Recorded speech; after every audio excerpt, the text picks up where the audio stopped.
Muito boa tarde. Este é o programa Para Além de Nós, rúbrica inserida no programa que passa todas as sextas-feiras, A Voz dos Avós, emitido pela Rádio Alto Minho.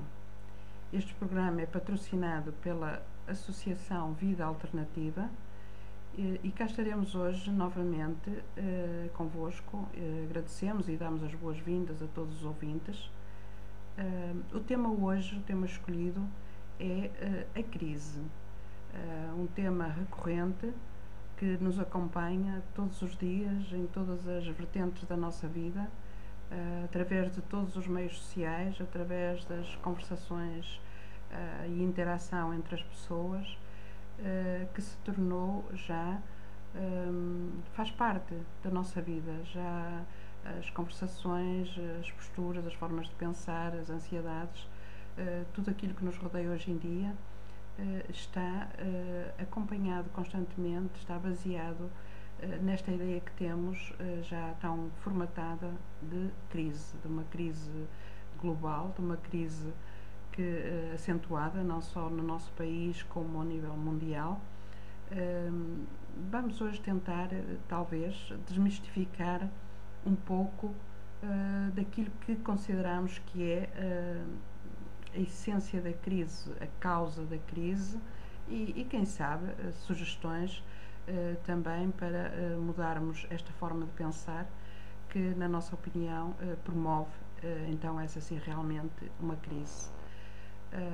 Esta conversa hoje estaremos cá acompanhados com uma pessoa amiga, Ricardo Monteiro, também ele um pesquisador, um pensador, escritor, e vamos tentar partilhar com ele, numa conversa, partilhar ideias, debater ideias sobre o que consideramos ser a crise. A minha opinião pessoal é que a crise, ou aquilo que hoje está instalado como crise, mais não é do que um conjunto de fatores muito baseados em posturas pessoais, e quando me refiro a posturas pessoais falo de uma certa desresponsabilização de todos nós em relação a tudo e a todos os que nos rodeiam. Este seria o ponto inicial desta conversa a dois. Boa tarde, Ricardo. Boa tarde. Obrigada pela partilha, pela participação nesta conversa. Obrigado pelo convite. E então gostava que, sobre este princípio, qual era a tua opinião sobre a crise? Eu acho que disse e falou muito bem quando disse que a crise era uma questão de responsabilização, a ausência de responsabilidade de todos nós. Esta crise que se fala pode atingir proporções que quiser, porque a liberdade somos nós que lhe damos para atingir estes níveis.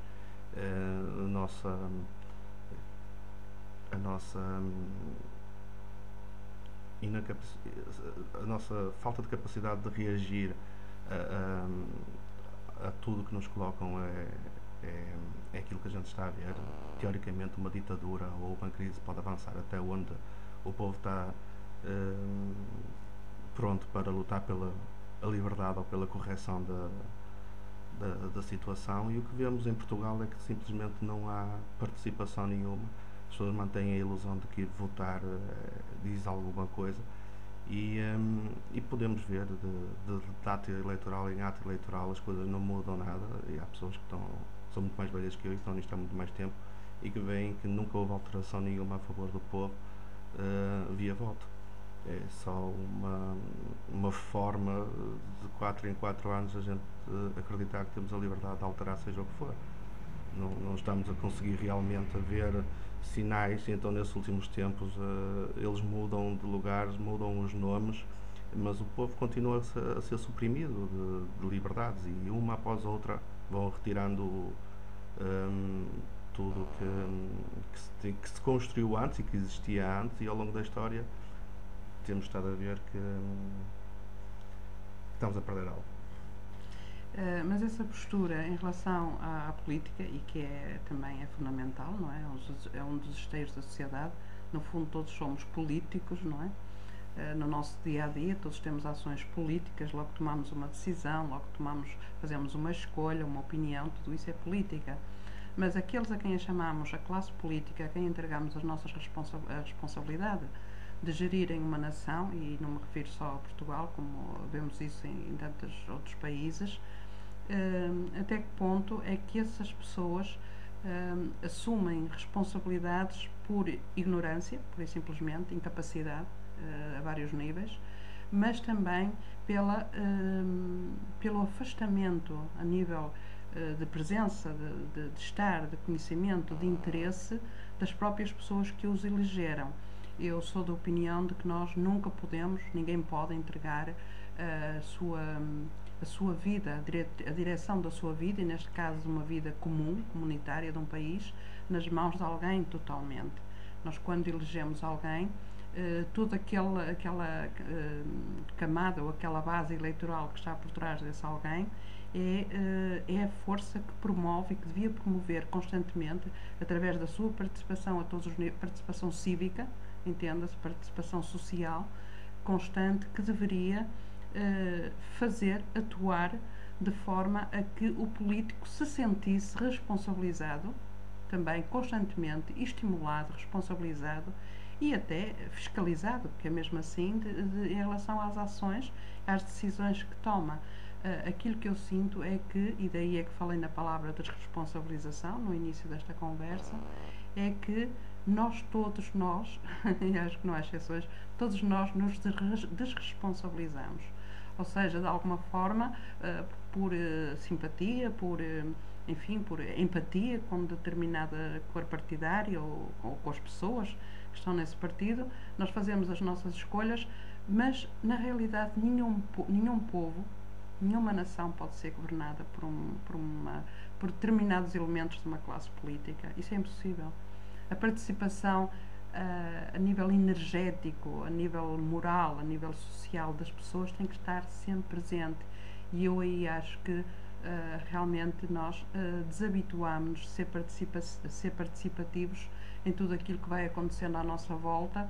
Obviamente que aquela classe de repente sente-se isolada, sente-se com o poder na mão, e nós sabemos que o poder cega, sabemos que o poder normalmente deturpa as melhores características das pessoas, portanto nem é tanto o culpar a classe política, nem neste caso não se trata de culpabilização de ninguém, mas de uma chamada de atenção de forma a que toda a nação tem que perceber que não pode protestar quando as coisas já estão no chão, quando já está tudo derrotado, mas sim estar em constante construção, e essa construção constante, permanente, passa pela nossa participação diária nas pequenas coisas do nosso dia a dia, de sermos seres conscientemente sociais. Nós somos seres conscientemente sociais. Agora a maioria está distraída com alguma coisa. Não estou a querer culpabilizar alguém, mas este desinteresse que se vê não vem por acaso. Não parece que as pessoas sejam desinteressadas, mas algo ocorre, não há um interesse. É claro, a classe política apanha-se com o poder na mão, o poder come, e está a servir alguém que não é o povo, obviamente. Isso basta ver as notícias e não aceitar as opiniões que nos são passadas pelas notícias, e pensar por nós próprios para ver que eles estão a servir alguém, sim. Não é a maioria que os lá pôs.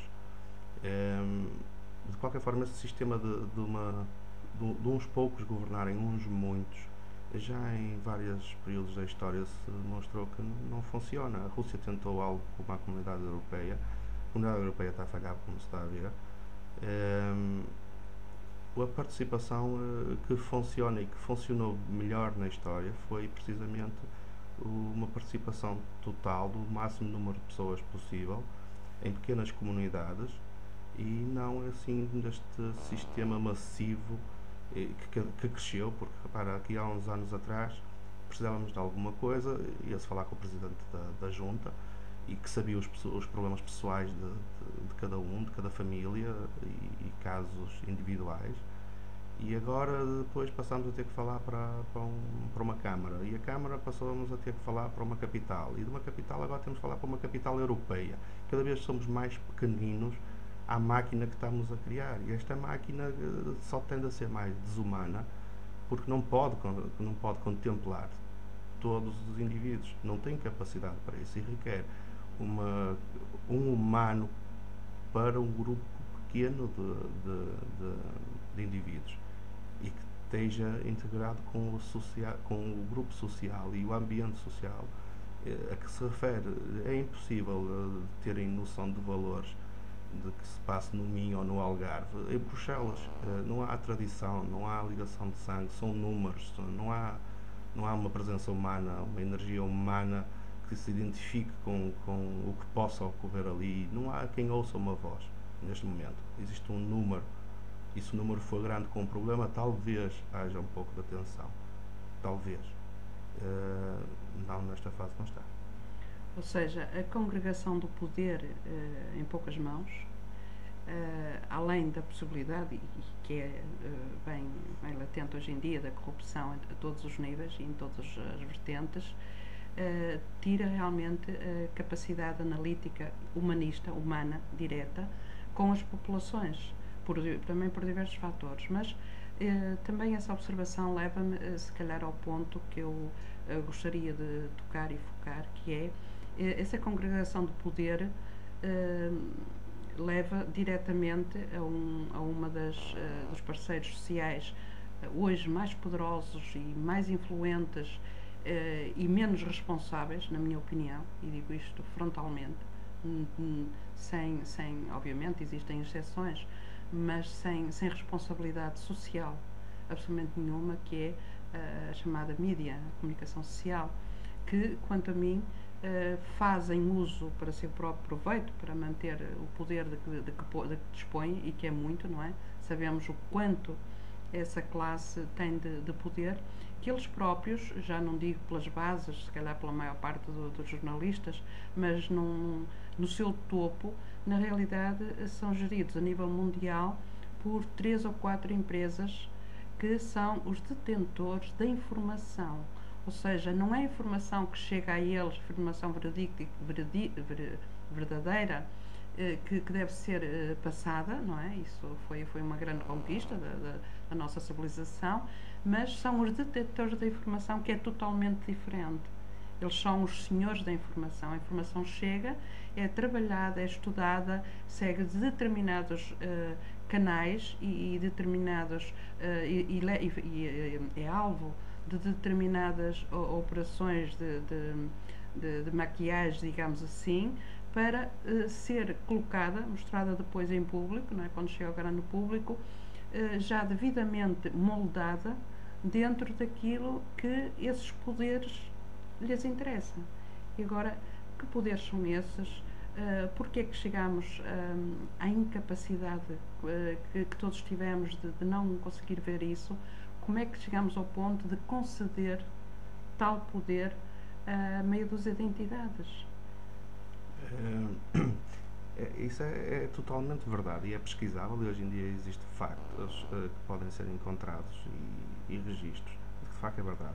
Todas as agências noticiosas estão na mão de 5 famílias a nível global, e essas agências noticiosas vendem as notícias a pequenas empresas como é uma SIC, como é uma RTP, para passarem a informação. Essa informação não é desprovida da opinião, não é isenta, vem sempre com uma opinião subliminar inserida. Existem vários métodos que estão a ser usados, do género as falácias lógicas. São cerca de 30 ou 40 falácias lógicas, e essas falácias lógicas o que faz é conseguir sobrepor à lógica individual e conseguir instalar uma opinião. E então os sistemas que temos hoje de informação são mais uma fábrica de opiniões em massa do que propriamente uma entidade que está a entregar informação para ser ponderada por quem a recebe. Isso pode-se ver na televisão e vê-se, por exemplo, nos casos que aparece na RTP e na SIC, por exemplo, como o Marcelo Ribeiro de Sousa.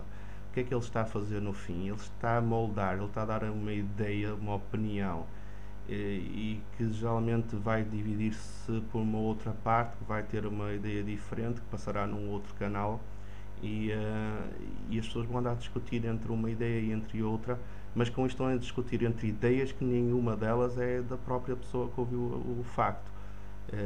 Portanto, ou seja, quero isto dizer que com o tempo de lidar com uma televisão ou até mesmo com o rádio, as pessoas foram suprimindo a sua capacidade de pensar por elas próprias e foi avançando um sistema de implante de informação e de opinião muito bem estudado. Isto é pena ser passado num rádio que não se possa pegar nos documentos e passá-los diretamente a quem está a ouvir, mas certamente há gente que pode pesquisar e hoje em dia com a internet pode encontrar, procurar falácias lógicas e ver como é que elas se aplicam. É, Ricardo, muito interessante essa opinião, porque eu sou da mesma opinião, mais uma vez, muito frontalmente. Tenho grandes reparos sempre a fazer à mídia, à comunicação social. A própria denominação social equivale a dizer que tinham uma responsabilidade enorme no tratamento daquilo que recebem como notícia, para a passar para as grandes massas.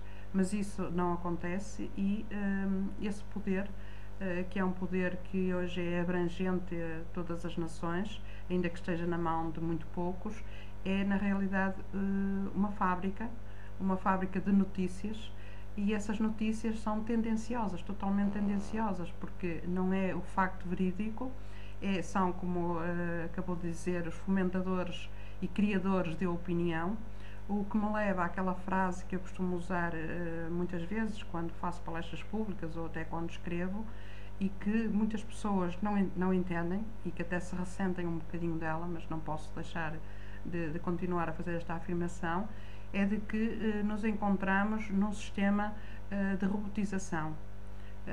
Nós, a maior parte dos seres humanos, encontramos-nos num sistema de robotização.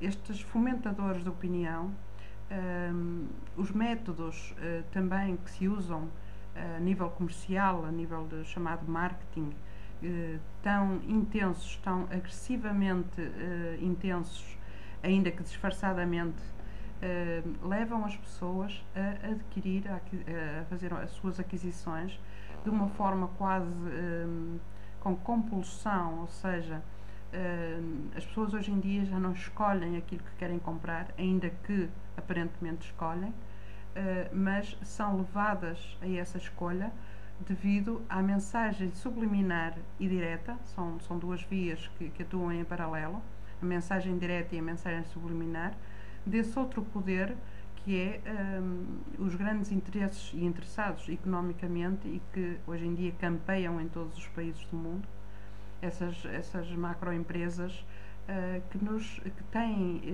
fomentam estudos, pesquisas e põem no mercado formas de marketing que poderíamos chamar de quase hipnóticas, ou seja, que levam as pessoas a sentirem necessidade de coisas das quais realmente não têm necessidade, mas que são levadas por esse método compulsório e de robotização mental a terem um consumismo exagerado, um consumismo que não se coaduna de forma alguma com a chamada crise que estamos a vivenciar, e tudo isso leva a falarmos um bocadinho de outro assunto, que é se calhar darmos a volta a isto. Até aqui fizemos uma análise de alguns, apenas 2 ou 3 dos aspectos que podem ter levado a este aprofundamento e este afundarmos-nos nesta crise,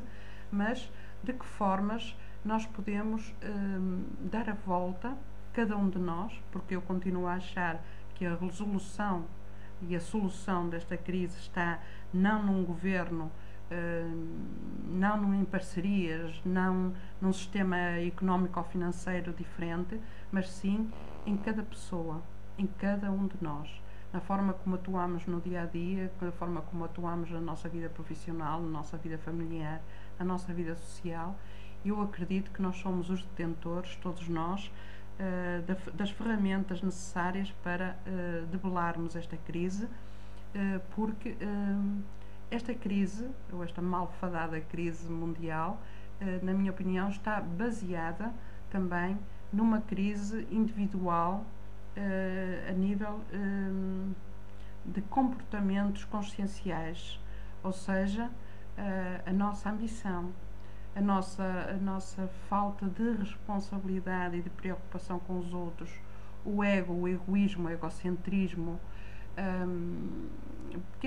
outras emoções, outras baixas emoções, quais são muito próprias do ser humano, mas que também, creio eu, estar bem na hora de começarmos a olhar para elas de uma outra forma e a trabalhá-las de forma a serem superadas. Tudo isso nos leva àquilo que eu chamo a grande crise de valores. Eu acredito que a nossa sociedade, não só a portuguesa como a mundial, daquilo que nós realmente estamos a sofrer é de uma crise de valores. Essa crise de valores abre as portas a que essa outra crise, quanto a mim infundada, quanto a mim criada, seja colocada no nosso colo para nós resolvermos. Ou seja, nós, com a crise de valores que temos, neste virar costas constante de umas pessoas para as outras, acabamos por permitir que outras pessoas dirijam as nossas vidas e nos coloquem neste limite ao qual estamos a chegar de vertentes sociais muito preocupantes. A própria postura do planeta em relação a todos os acontecimentos que têm vindo a acontecer, nos quais nós não temos capacidade de colocar a mão nisso, não é? Não está, sai fora da nossa capacidade, que são os cataclismos, e que estão a acontecer em grande força e que se prevê, a própria ciência prevê que venham a acontecer com muita intensidade nos próximos meses e nos próximos anos. Tudo isso nos leva, ou nos deveria levar a repensar a nossa postura como seres humanos. E creio que essa postura como seres humanos, ao ser modificada, ao ser alterada, vai ajudar a debelar esta crise. O que é que acha, Ricardo? Olha, isso que eu disse há pouco da robotização, isso é muito simples de saber. Basta ir a um café e ver que os temas que se falam não é de mais nenhum do que daqueles que se fala na televisão. As opiniões que estão em aberto por qualquer pessoa que conheça, que os ouvintes ou conheçam, será sempre temas e opiniões que passam na televisão. Não há um pensamento original que esteja disponível, ou duvido que alguém conheça neste momento no seu meio gente que tenha uma opinião que não seja das que foram debatidas na televisão. Em relação ao que disse do marketing, do consumismo, e sim, isso pode ser visto. Falei há pouco das falácias lógicas, que também no marketing é muito mais usado. E claro, depois isso passou para a indústria das notícias. Eu gostava de acrescentar aqui um nome para quem esteja a ouvir poder pesquisar por ele próprio, que é o grupo Bilderberg, qual fazem parte classe política e industrial. Temos lá, por exemplo, dentro desse clube Bilderberg, o Sr. Pinto Balsemão, com cadeira permanente, e como sabe é o que está a tomar conta da SIC.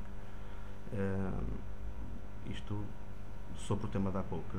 A última coisa que disse foi sobre a própria postura a nível individual, o ser consciencial, ou seja, no nosso dia a dia, sim, porque no nosso pequeno círculo, de que forma é que a ressonância deste nosso pequeno círculo, como seres humanos, na nossa família, nos vizinhos, nos colegas de trabalho, como é que a ressonância do nosso comportamento individual pode, e tenho a certeza que, e sabemos isso, não é? Que vai ter interferência positiva no grande círculo da sociedade. Tem, porque toda a gente que está numa posição de que poderia fazer uma diferença passou por um pequeno nível, nem que seja em criança, na sua adolescência. E a nossa natureza que nós temos neste momento e esta imponderação sobre as nossas atitudes uns com os outros passam às crianças, passam aos adolescentes. E é claro, os adolescentes acabam por atingir cargos políticos e vão se comportar com esta natureza que observaram. Não é? A gente, da mesma forma como trata o vizinho, ou sobre como fala em privado sobre o vizinho, está uma criança a ouvir, está um adolescente a ouvir e vai por aí fora, não é? Portanto, o que a gente vê nos altos níveis não deixa de ser um pouco a nossa própria natureza, um estado num campo onde havia de haver mais preocupação. Havia uma tribo em África, creio que era em África, que as crianças não eram tratadas como são aqui. Era bem ponderado o que é que se fazia à frente das crianças, porque eram os líderes da manhã e tentavam sempre dar um exemplo melhor, de atitudes melhores, porque são eles que vão governar isto. Aqui não, nesta forma como nós estamos a viver, o nosso comportamento portanto, exprime-se precisamente ao contrário. Ensinamos as crianças astutas a ser como passar os outros, e é claro que quando chegam a níveis de alta indústria, de marketing, de política, de mídia, o que interessa é passar o outro. Isso expressa-se agora e acabamos por comer dessa pastilha que passamos quando não devíamos. Isso é importantíssimo o que acaba de dizer, Ricardo, porque não há dúvida nenhuma que a nossa responsabilidade individual passa essencialmente pela educação que se transmite aos nossos filhos, aos mais novos, nas escolas, e isso faz parte daquilo que eu dizia agora há bocadinho, que é a nossa postura individual.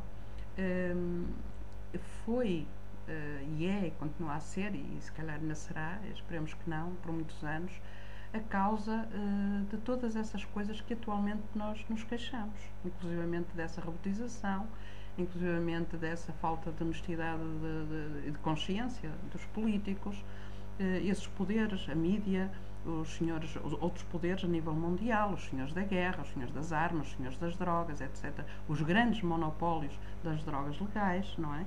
Para mim não fazem grande diferença das outras, simplesmente são legais, enquanto que as outras são ilegais. Tudo isso, quem é que lhes transmitiu esse poder? Quanto a mim, é a nossa desresponsabilização, mais uma vez, individual, é o egocentrismo, porque todo o poder financeiro que hoje comanda, e sabemos que comanda e de que forma, não é? Estamos a ver o que está a acontecer com todos os grandes sistemas financeiros que estão em derrocada, e se ainda a derrocada não foi completa, é porque continuam os parceiros coniventes a aguentar essa derrocada, não é? Sim, porque ainda há mais para extrair do povo. Exatamente, enquanto houver... Felizmente ou infelizmente ainda somos uma vaquinha que ainda temos algum leite mais para extrair antes de chegarmos aos ossos. E como a vaca não geme, também... Claro. Mas o que é que levou a que se instaurasse a nível mundial esse poder financeiro? Não foi, no fundo, isto de uma forma muito simplista e muito simplória até, mas não foi, no fundo, a ambição individual. Porque se nós remontarmos há uns anos atrás, e não são assim tantos como isso, o sistema bancário era de uma simplicidade incrível. E, de alguma forma, este aumento, este crescimento galopante que teve o sistema bancário, que se tornou no sistema financeiro mundial, teve sempre a ver com a ambição individual do homem. Foi o homem, o ser humano, e eu, você e qualquer outro, querermos sempre de um escudo, de um euro, de uma moeda qualquer, nós queremos fazer 10 sem esforço. É mesmo assim. É esta realidade que nós, se calhar, hoje temos que enfrentar. Eu acho que a determinada altura de treparmos o sentido de necessidade e de desejo, e esquecemos que necessidades são relativamente muito poucas, e o desejo galopou sozinho por aí fora, e enquanto não tivermos um ajuste de contas connosco próprios como sociedade, não vamos ver facilmente, porque as necessidades são extremamente básicas e resumem-se a 5, que será dormir, manter a temperatura do corpo, comer, beber e mais uma ou duas. Em termos de desejos, sim, desejamos o telemóvel, mas não qualquer um, desejamos o outro, o último que saiu, aquele que desliza com o dedo. E da última versão de preferência, e já agora com aquele apliquezinho do lado, porque o vizinho também tem. E passamos a confundir que isso é apenas um desejo, uma preferência, não é uma necessidade. E como essas outras, desde o que bebemos, do que vestimos, de como pensamos, do que gostamos e origina nisto. Essas últimas observações, isto é como as cerejas, não é? Atrás de umas vêm as outras, e é para isso que cá estamos também, desta forma totalmente informal, é de que esse tipo de desejo leva depois também ao excesso, principalmente ao excesso de produtos altamente nocivos para o planeta, e que nós simplesmente nos desfazemos deles de uma forma, mais uma vez, totalmente irresponsável. Eu recordo-me quando era mais novo, que os carros duravam 10 anos, 8 anos, duravam mais, mas falava-se em trocar dos 10 anos, passado 10 anos e coisas assim do género. Hoje em dia eles lançam o mesmo modelo, passado 3 anos, completamente modelado. Isso leva as pessoas a correr, a fugir do velho, do desatualizado. Ora bem, a tecnologia evoluiu e, no entanto, a duração das coisas é curta. Porquê? Não faz sentido. Antes tínhamos uma máquina de café que durava 7 anos e agora, ao fim de 3 anos, tem problemas. Então a tecnologia evoluiu ou estamos a andar para trás? Agrediu. Ou será que é interessante que ela acabe ao fim de 3 anos? E é isso que ninguém está a ponderar, que as coisas duram o que duram, porque interessa que dure pouco. E principalmente em termos de ecologia, o mal que nós estamos diariamente a fomentar no planeta. É tudo metal que tem que ir para o lixo constantemente. Exatamente. E que não é processado, e tratamos disto. Ou seja, mais uma vertente da crise, não é? Porque a crise tem várias vertentes, e uma delas que é ecológica, e o estado em que se encontra o nosso planeta, mais uma vez é fomentado pela responsabilidade, ou falta dela, neste caso, Sim. individual. E é isso, quando eu dei o título deste encontro, desta palestra para este dia, para este programa, né, o Ir Além de Nós, dentro da Voz dos Avós, eu queria que tomassem, que tivessem, que fique esta lembrança, não é, para poderem refletir, esta reflexão, é crise, não no sentido de, mais uma vez, falarmos na crise no sentido negativo, não é, que acaba por ainda a carregar mais dessa negatividade, mas sim olharmos a crise como autoconhecimento, colocar a crise como fator de autoconhecimento e começarmos a analisar a crise dentro de nós, começar a transpô-la para dentro de cada um de nós e começar a fazer uma análise da crise e, se calhar, a transmutação dessa mesma crise a partir de uma postura interior. Mas há um bom processo para isso. Há um bom processo que eu chamo de desintoxicação televisiva, que é durante 21 dias não ligar a televisão.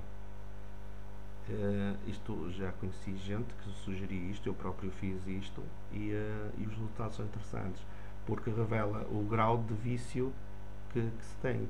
Porque se não conseguires, ao fim de 21 dias, manter a televisão desligada, então trata-se de um vício. Não se trata de algo que se use porque é bom, porque enfim, não é um chá. Porque se tem que se ligar a televisão, porque tem que, então estamos a falar de um vício. E depois, assim, ao fim de 21 dias, se conseguir, pouca gente consegue, ao fim de 21 dias, geralmente algo muda. Algo muda. Para já dê-nos muito mais tempo para a gente olhar para dentro de nós e olhar para a nossa volta e ver realmente o que não estamos a ver. Porque estamos a ver televisão, não estamos a ver alguma coisa. E aquilo que estamos a perder, muitas vezes, aquilo que estamos em termos familiares, em termos de relacionamento. Sem dúvida, sem dúvida. E ao fim desses 21 dias, há diferenças que se pode notar nas pessoas que fazem esta experiência. É uma experiência que requer alguma coragem e força de vontade. Mas não é. Mas se está aí muita gente que, por exemplo, conhece fumadores e que está sempre a sugerir para eles deixarem de fumar, é uma experiência que podem fazer com a própria televisão. Deixem também então por 21 dias e vejamos o que é que acontece. E se isto não mudar a sua vida em algum ponto, eu não sei o que possa mudar. Sou totalmente apologista desta ideia, deste desafio lançado aqui pelo Ricardo, e fica o convite feito a que façam esta experiência que posso-vos dizer que seria altamente benéfica para todos os vossos campos, físico, emocional, psíquico e mental. O tempo já se prolonga quase até ao final do que temos disponível para este programa. No entanto, queria fazer uma rápida abordagem a uma vertente da crise, ou aquilo que pode eventualmente estar por trás da crise, dos fomentadores de tudo isso, que já chegámos às coisas, a muitas conclusões de que a crise, essa tal crise, é fomentada e baseada na fragilidade com que cada um de nós fica quando existe uma crise de valores interiores. Somos nós que permitimos que essa outra chegue com tanta força até nós. Qual é a sua opinião, Ricardo, em relação, ainda agora falou num grupo bastante conhecido em determinados meios, não é? E nos meios esotéricos, então, há outros grupos que também são nomeados e que são conhecidos. Até que ponto é que realmente existe, digamos assim, o maestro da orquestra, algum poder devidamente organizado que esteja por trás de todos estes que já foram nomeados hoje, e qual o interesse primordial destes grupos? Porque e aqui um exemplo muito... O dinheiro não é. Nós somos ensinados pela televisão também e por outros meios a pensar que tudo isto acontece porque alguém quis mais dinheiro que os outros. Mas não, porque quando o dinheiro já não é questão, outra coisa é questão. E existem outras coisas acima do dinheiro. E acima do dinheiro vem o controlo, vem a manipulação, vem a vontade de ser Deus, e vem outras trocas energéticas com promessas de futuros opcionais, que pode tornar a conversa bastante mais complexa e que não teria para dar cobertura agora neste... Não teríamos o tempo sequer necessário. Não temos o tempo, mas é uma coisa que pode ser pesquisável, e isso, hoje em dia, a liberdade de cada um de tentar saber mais é uma obrigação, não é só uma liberdade. Muito bem, e eu reforço também este outro convite, de que se calhar pudéssemos fazer uma experiência muito simples, que em vez de trocarmos a preocupação contínua que prevalece ao longo do dia, fala-se de crise no café, fala-se de crise no supermercado, com o vizinho do lado, a crise está sempre presente, vamos trocar isso por estudo, vamos trocar essa preocupação tão premente, tão negativa, vamos trocar isso por pesquisa, por ir à procura de respostas dentro de nós, e tentar perceber cada um de nós até que ponto é que estamos mais uma vez a ser altamente e profundamente manipulados pelo poder da informação, que por sua vez é, sem dúvida alguma, um poder que está ao serviço de outros poderes, esses sim camuflados, seja através de um grupo, como já foi mencionado aqui, que é muito conhecido, mas existem outros que esses nem sequer os conhecemos, porque não convém, e a certeza que está... Sim. E mudam de nome todos os anos. Totalmente. E sabe-se quais são e como mudam e por onde mudam, mas no entanto... E se calhar pensarmos também individualmente que razões é que levam a estes grupos a terem este tipo de comportamento, qual é o interesse real que está por trás de tudo isto, a soberbar assim a humanidade, de forma a tornarmos-nos dependentes, carentes, com vidas infelizes. No fundo, temos o espelho em muitos países do mundo que ainda continuam a vivenciar isso sob uma outra forma, mas que têm vidas que nós seríamos já incapazes de viver, não é? E por que não olhar para isso como um espelho e pensar que a humanidade é realmente uma e que todos nós temos o mesmo sentir em qualquer parte do mundo, e quando nós começamos realmente a olhar para os outros seres humanos, para todos aqueles que nos rodeiam, com este olhar, com o olhar de espelho, de que o outro ser é um espelho meu e que eu sou o espelho do outro, se calhar algo muda dentro de nós e essa crise de valores interiores se transforme, não em crise, mas que se transforme numa abertura total, num acreditar, numa fé plena da humanidade, na humanidade. O nosso tempo está quase no seu limite. Agradecemos ao Ricardo Monteiro a companhia, a partilha para esta agradável conversa. E agradeço a atenção dos ouvintes e do vosso convite. Obrigada, Ricardo, foi um prazer. Agradecemos então aos ouvintes a sua presença. Cá estaremos de novo daqui a um mês e como foi feito no programa anterior, reforço o convite que foi feito na altura de que entrem em contacto com a rádio através dos meios que entenderem, através de internet ou através de telefone, e tentem colocar, se assim o entenderem, questões, vossas opiniões, temas que queiram ver abordados nesta rúbrica do Ir Além de Nós, e por seleção maioritária tentaremos falar desses temas. Portanto, renovo aqui esse convite para que, mais do que ouvintes, vocês possam, todos vocês, serem participantes também diretos e ativos nesta partilha, porque é isso que se pretende. Muito obrigada a todos, muito boa tarde.